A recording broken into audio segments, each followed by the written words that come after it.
ค่อยฝึกฝนวิริยะอย่าลดให้อดทนก็ไม่จนปัญญาอย่าดูแคลนดุจก่อไฟในกองฟืนขึ้นทีแรก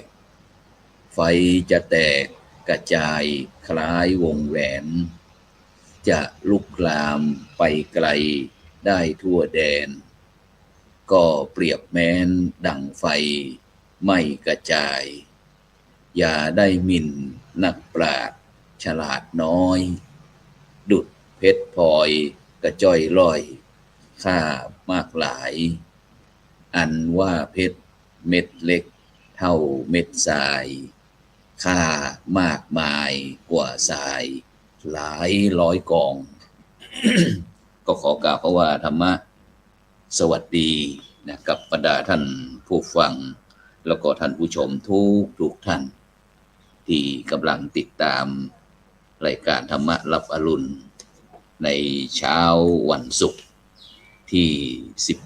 17เดือนกรกฎาคมพุทธศักราช2569ซึ่งในเช้าวันนี้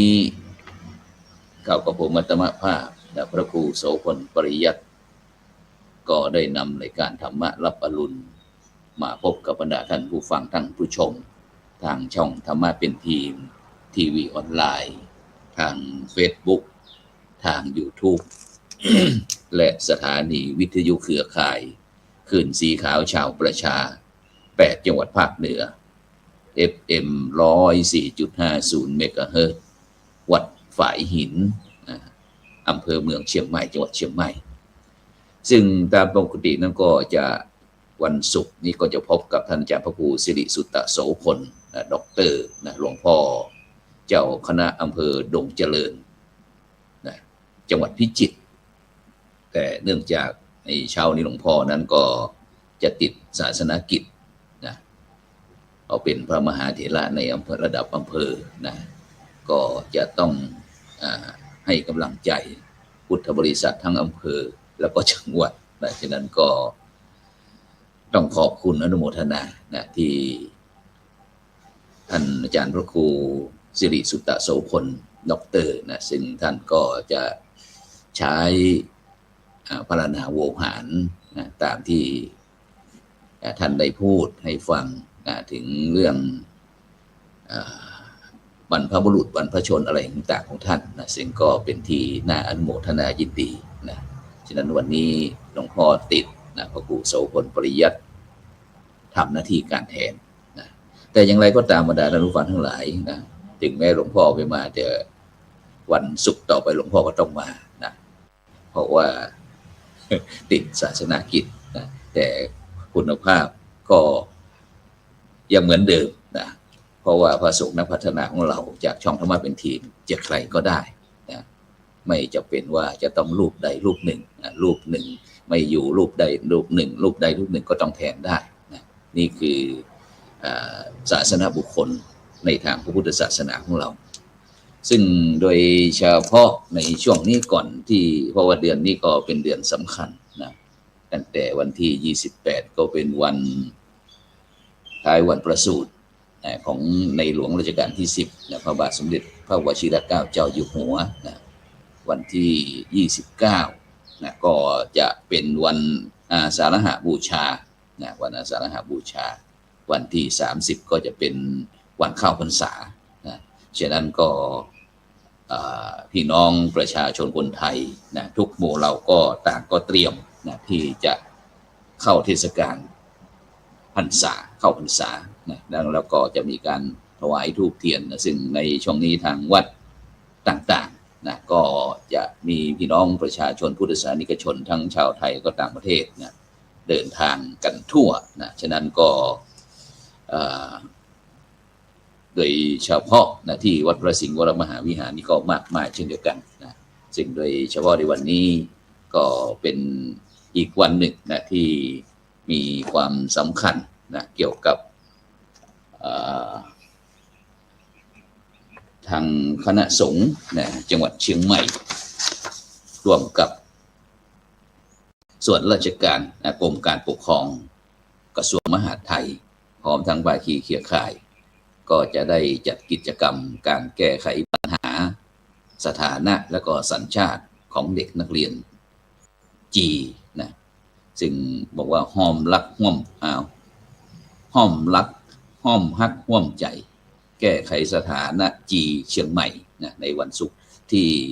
17กรกฎาคม2568นะที่ห้องราชพฤกษ์1อุทยานหลวงราชพฤกษ์ในตำบลแม่เหียดอำเภอเมืองเชียงใหม่จังหวัดเชียงใหม่นะซึ่งในภาคเช้าวันนี้ก็ตั้งแต่8 โมงเช้าเป็นต้นไปนะตั้งแต่8 โมงเช้าเป็นต้นไปจนถึงเวลาประมาณสัก11 นาฬิกานะก็สิ้นของกิจกรรมฉะนั้นก็แจ้งประชาสัมพันธ์ให้พี่น้อง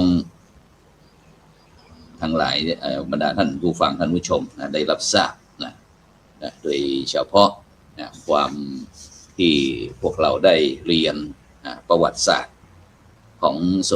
ชนชาติไทยนะได้สรุปว่ากลุ่มชนที่ใช้ภาษาตระกูลไทยนะ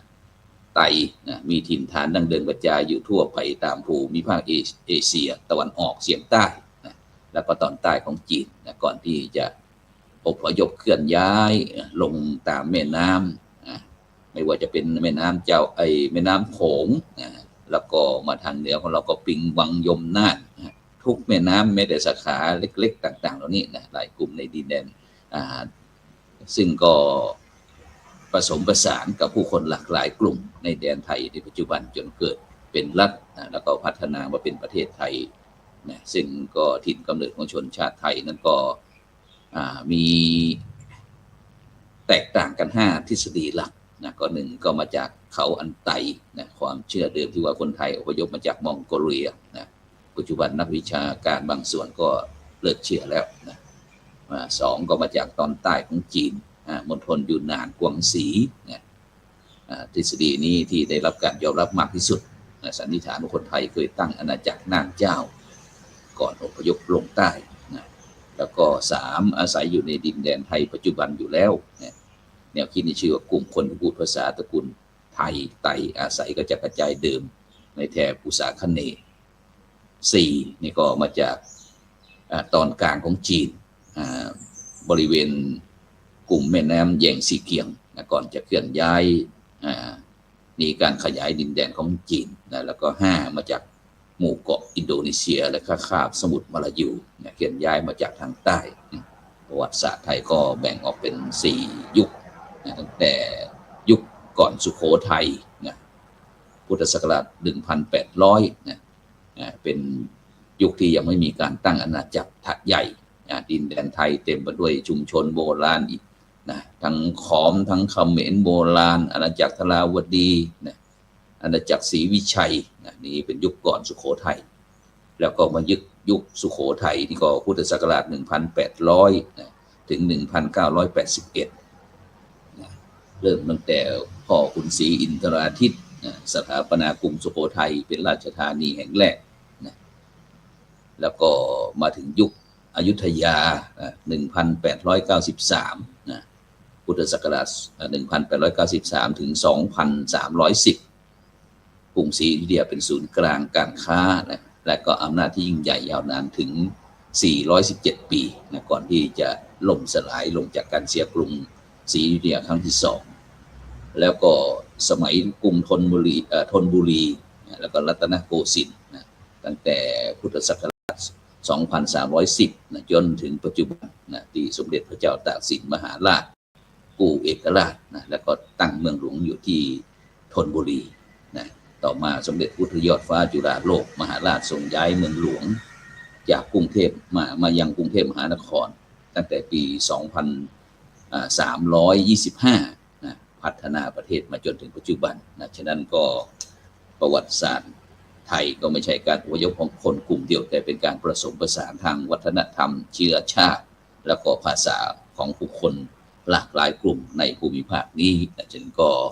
ได้นำมาคุยให้กับบรรดาท่านผู้ฟังท่านผู้ชมนะเพราะว่าสมัยก่อนที่พระครูโสพลปริยัติเป็นเด็กๆนะก็มักจะได้เรียนประวัติของชนชาติไทยนะแต่ในปัจจุบันนี้ไม่รู้ว่าเด็กคนรุ่นใหม่ของเราจะได้เรียนรู้ไหมนะจึงก็อาจจะ เราอาจจะไปพูดอย่างนั้นพูดอย่างนี้นะคนนั้นเป็นนี้คนนี้เป็นนั้นต่างๆนะฉะนั้นก็ความหลากหลายนะก็เหมือนกับสังฆะนะที่พระพุทธเจ้าบอกว่าพระสงฆ์เหมือนเปรียบเหมือนกับดอกไม้นะเวลาเราไปวัดไปว่าเราก็จะนำดอกไม้ต่างๆนะไปไหว้พระนะใส่พานใส่ขันแก้วตั้งสามนะซึ่งเราก็เห็นความหลากหลายนะพระสงฆ์ก็เช่นเดียวกันก็มาจากสถานที่หลากหลายนะก็เหมือนกับพี่น้องประชาชนคนไทยนะฉะนั้นก็อย่างไรเราก็เป็นเพื่อนมนุษย์ร่วมโลกกันฉะนั้น วันก่อนก็ได้ติดไว้เกี่ยวกับก่อนที่จะไปนี่เราประชาสัมพันธ์งานนิดหนึ่งไปถึงงานอบรมพระธรรมทูตรุ่นที่59นะประจำปี2569นะระหว่างวันที่17ถึง26กรกฎาคมพุทธศักราช2569นะที่สำนักฝึกพระอบรมพระธรรมทูตวัดปากน้ำภาษีเจริญกรุงเทพมหานครนะซึ่งทางคณะสงฆ์จังหวัดเชียงใหม่ของเราก็ส่ง2 รูปนะ2 รูปเป็นภาคหนเหนือ หนเหนือของเรานี่ก็ธรรมทูตสาย4ตั้งแต่ลำปางพะเยาแพร่เชียงใหม่ลำพูนแม่ฮ่องสอนนี่ก็ประมาณ9 รูปนะอบรมตั้งแต่วันที่17เดินทางรายงานตัววันนี้นะวันนี้17ถึง26นะฉันก็แจ้งให้กับบรรดาท่านผู้ฟังท่านผู้ชมได้รับทราบนะแล้วก็อะไรอีกเมื่อกี้เราพูดถึงเรื่องจัดกิจกรรมการแก้ไขปัญหาสถานะและสัญชาติของเด็กนักเรียนหัวจีนะที่ห้องหลวงราชพฤกษ์อุทยานหลวงราชพฤกษ์หรือว่าพืชสวนโลกนะอำเภอตำบลแม่เหี่ยอำเภอเมืองเชียงใหม่ในเช้าวันนี้นะเวลาตั้งแต่ 8 โมงเช้าเป็นต้นไปแล้วก็อีกโครงการหนึ่งก็จะเป็นโครงการหมู่บ้านรักษาศีล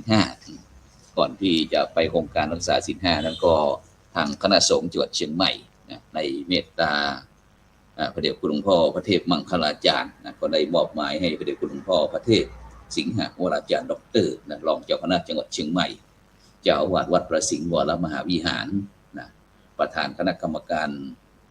ขับเคลื่อนโครงการวัดประชารัฐสร้างสุขผลเหนือนะก็ได้นำคณะกรรมการตรวจเยี่ยมคณะสงฆ์จังหวัดเชียงใหม่นะก็ได้ทยอยเดินทางไปจังหวัดเชียงใหม่เรานี่ก็2 วัดนะครับ2 วัดด้วยกันนะแล้วก็จะเป็นระดับภาคระดับภาคนั้นก็จะมีหลวงพ่อพระเทพสิงหวราจารย์ดร.นะเป็นประธานพร้อมทั้งคณะกรรมการก็มีพระครูโสพลปริยัติเป็นเลขานุการคณะกรรมการก็จะได้ออกตรวจเยี่ยมทั้ง3 จังหวัดภาค7เราจังหวัดเชียงใหม่ลำพูนแม่ฮ่องสอนเสร็จระดับภาคเราก็จะเป็นระดับหนนะแต่ก่อนที่จะจบของโครงการวัดประชารัฐสร้างสุขนั้นก็จะเป็นโครงการหมู่บ้านรักษาศีล 5หนเหนือนะซึ่งก็จะเข้าพรรษาที่ฐานเข้าพรรษาวันที่30นะ29วันอาสาฬหบูชาเป็นวันที่พระรัตนตรัยครบถ้วนบริบูรณ์นะทั้งพระพุทธพระธรรมและก็พระสงฆ์นะฉะนั้นก็เป็นการแสดงปฐมเทศนากันแรกชื่อว่าธรรมจักรปวัตนสูตรนั่นเองนะฉะนั้นก็ช่วยเตือนความจำของพี่น้องพุทธศาสนิกชนทั้งชาวไทยและก็ต่างประเทศจะได้เตรียมตัวเพื่อที่จะหลังจากนี้ไปอีก15 วันนะ15 วันก็จะถึงเข้าพรรษานะใช่ไหม15 วันอ๋อใช่ประมาณ10 กว่าวันนะเพราะว่าพรุ่งนี้ทางคณะทีมงานนะจากมหาวิทยาลัยมหาจุฬาลงกรณราชวิทยาลัยเขตเชียงใหม่มูลนิธิโพธิยาลัยบัณฑิตศึกษาก็จะได้เดินทางไปศึกษาดูงานที่เชียงตุงเมืองยองนะวันที่18 19 20 21นะก็จะเดินทางกลับที่21นะฉะนั้นก็แจ้งให้กับบรรดาท่านผู้ฟังท่านผู้ชมนะวันที่28วันเฉลิมพระชนมพรรษาพระบาทสมเด็จพระวชิรเกล้าเจ้าอยู่หัวในหลวงรัชกาลที่10นะวันที่29นะเป็นวันอาสาฬหบูชาภาคเช้าพี่น้องพุทธศาสนิกชนทำหน้าที่ทำบุญตักบาตรนะ ก็ตอนเย็นเวียนเทียนนะส่วนวันที่30ก็จะเป็นวันเข้าพรรษาของลูกพระลูกเนรที่จะอธิษฐานจำพรรษาตลอดทั้ง3 เดือนนะซึ่งเราก็จะมาคุยกันหลังจากนั้นนะฉะนั้นก็เพื่อที่พี่น้องประชาชนพุทธศาสนิกชนจะได้เตรียมตัวนะเองอะไรก็ตามบรรดาท่านผู้ฟังทั้งหลายนะในยุคสมัยนี้นะหลายท่านหลายคนก็บอกว่า ยังชั่วหน่อยนะถ้าได้มาฟังรายการธรรมะรับอรุณก็สบายใจขึ้น มีความสุขนะถึงแม้บางวันผู้ดำเนินรายการจะพูดทางภาษาท้องถิ่นบ้างนะบางครั้งก็ใช้ภาษาสื่อกลางบ้างนะซึ่งก็หลายท่านหลายคนก็บอกว่าสนุกดีฟังออกนะฟังแล้วสบายใจนะฉะนั้นก็หมายถึงว่าฟังแล้วมีความสุขฉะนั้นบรรดาท่านผู้ฟังทั้งหลายนะอาการสุขทุกข์ใจถือว่าเป็นอุปสรรคต่อปัญหาในการดำเนินชีวิตนะเป็นอย่างยิ่งอุปสรรคก็คือปัญหาก็คืออุปสรรคฉะนั้นปัญหาก็คือสิ่งที่เราจะต้องแก้หากมีปัญหาแล้วไม่คิดแก้หรือว่าแก้ไม่ถูกวิธีเราท่านทั้งหลายก็จะอยู่กับปัญหาตลอดไปนะฉะนั้นแน่นอนละสิ่งที่สำคัญที่สุดก็คือเรื่องใจนะเรื่องจิตเรื่องใจนะฉะนั้นวันก่อนได้มีโอกาสไปร่วมเป็นสตาฟหรือว่าทีมงานอบรมพระวิปัสสนาจารย์ผลเหนือนะรุ่นที่16ประจำปีพุทธศักราช2569นะที่วัดพระธาตุศรีจอมทองอำเภอจอมทองจังหวัดเชียงใหม่ก็ได้มีโอกาสเข้าไปสังเกตการณ์กับหลักสูตร120 วันนะซึ่งนอกจากที่จะมีการนำปฏิบัติประพฤติปฏิบัติในการเข้าอธิษฐานอะไรต่างๆหลักสูตรอะไรต่างๆในการขึ้นครูขึ้นขันอะไรต่างๆของพระวิปัสสนานะก็ได้มีโอกาสพ่อทางหลักสูตร120 วันนั้นให้มีการเรียนพระอภิธรรมด้วยนะซึ่งโดยเฉพาะทางปรมัตถธรรมก็คือธรรมชาติที่เป็นความจริงแท้แน่นอนนะที่ดำรงอยู่ดำรงลักษณะเฉพาะตนไว้ได้นะโดยไม่ผันแปรเปลี่ยนแปลงเป็นธรรมชาติที่ประเสริฐความเป็นสัตว์ความเป็นบุคคลความเป็นตัวตนโดยสิ้นเชิงก็มี4ประการก็คือเรื่องจิตเจตสิกรูปแล้วก็นิพพานฉะนั้นแม้แต่เมื่อกี้พวกเราก็ได้พูดถึงเรื่องความทุกข์ก็มันอยู่ที่ปัญหาอยู่ที่ใจปัญหาอยู่ที่จิตอยู่ที่ใจฉะนั้นปรมัตถธรรมนะ4ประการก็คือจิตเจตสิกรูปนามจิตมี89 ดวงนะหรือว่าแบบพิเศษก็121 ดวงเจตสิกนี่52รูป28แล้วก็นิพพานนะฉะนั้นจิตก็คือธรรมชาติที่ทำหน้าที่เห็นได้ยินรับกลิ่นรับรสรู้สัมผัสถูกต้องตลอดจนธรรมชาติที่ทำให้เกิดการคิดนึกนะสภาวะของจิตมีทั้งหมด89นะหรือว่า121อย่างนะโดยพิสดารนะ121เมื่อกล่าวโดยลักษณะแล้วก็มีเพียง1เท่านั้นก็คือการรู้อารมณ์นะฉะนั้นพระวิปัสสนาจารย์ก็ต้องมีการสอบอารมณ์รู้อารมณ์ของผู้ปฏิบัติซึ่งอารมณ์ในที่นี้ก็หมายถึงรูปเสียงกลิ่นรสสิ่งต่างๆและเรื่องราวต่างๆที่จิตไปรับรู้เนี่ยนี่เรียกจิตเป็นนามธรรมนะและมีชื่อเรียกหลายอย่างเช่นวิญญาณบ้างมโนบ้างมนัสท่องมนินทรีย์บ้างมโนธาตุมโนวิญญาณธาตุแล้วก็มนายตนะเป็นต้นนะนี่เขาเรียกว่าจิตนะส่วนเจตสิกก็เป็นธรรมชาติที่ประกอบกับจิตปรุงแต่งนะปรุงแต่งจิตทำให้เกิดความรู้สึกนึกคิดที่แตกต่างกันทั้งทางที่ดีและไม่ดี นะซึ่งก็มีทั้งหมด52ลักษณะนะจิตก็เป็นนามธรรมที่เกิดร่วมกับจิตคือเกิดพร้อมกับจิตดับพร้อมกับจิตนะจิตเจตสิกนี่นะรู้อารมณ์เดียวกับจิตอาศัยที่เกิดที่เดียวกับจิตสภาพของจิตเป็นเพียงประธานในการรู้อารมณ์แต่การจิตที่เราโกรธจิตเราโลภเป็นเพราะเจตสิกเข้ามาปรุงแต่งให้เกิดความโกรธความโลภนะแล้วก็เปรียบเสมือนเม็ดยานะเจตสิกเปรียบเสมือนตัวยาที่อยู่ในเม็ดยานะนี่เปรียบง่ายๆนะฉะนั้นจิตและเจตสิกเป็นสิ่งที่ต้องเกิดร่วมกันตลอดเวลาแล้วก็รูปนี่ก็คือธรรมชาติที่แตกดับย่อยยับสลายไปด้วยความเย็นแล้วก็ความร้อนในร่างกายของคนเราและก็สัตว์ทั้งหลายมีรูปประชุมกันอยู่ทั้งหมด28ชนิดรูปที่ประชุมกันอยู่แต่ละรูปต่างๆแตกดับย่อยยับสลายไปตลอดเวลานะฉะนั้นหาความเที่ยงแท้ความยั่งยืนถาวรไม่ได้นะนี่คือรูปส่วนสุดท้ายก็คือนิพพานนะสิ่งเป็นธรรมชาติที่พ้นจากกิเลสอย่างร้อยลัดนะเครื่องร้อยลัดนะพ้นจากการเวียนว่ายตายเกิดนะฉะนั้นก็นิพพานนี่ก็จะมีอยู่2ลักษณะก็คือสัพปาทิเสสนิพพานนิพพานที่ยังเป็นไปกับขันธ์5นะหมายถึงการที่ประหารกิเลสได้หมดสิ้นนะกิเลสนิพพานแต่ขันธ์5ยังมีการเกิดดับพูดง่ายๆก็คือยังมีชีวิตอยู่นะส่วนอนุปาทิเสสนิพพานก็คือนิพพานที่ปราศจากขันธ์5นะฉะนั้นบรรดาท่านผู้ฟังทั้งหลายนะใกล้ที่เราจะเข้าเทศกาลเข้าพรรษาก็จะเป็นโอกาสนะที่ดีนะที่เราท่านทั้งหลายนั้นจะได้มีโอกาสเข้าวัดปฏิบัติธรรมเพราะว่าก็เป็นโอกาสนะที่พี่น้องพุทธศาสนิกชนชาวพุทธของเราก็จะถือโอกาสเข้าพรรษาหรือว่าจำพรรษากับพระสงฆ์องค์เจ้าไปด้วยฉะนั้นบรรดาท่านผู้ฟังทั้งหลาย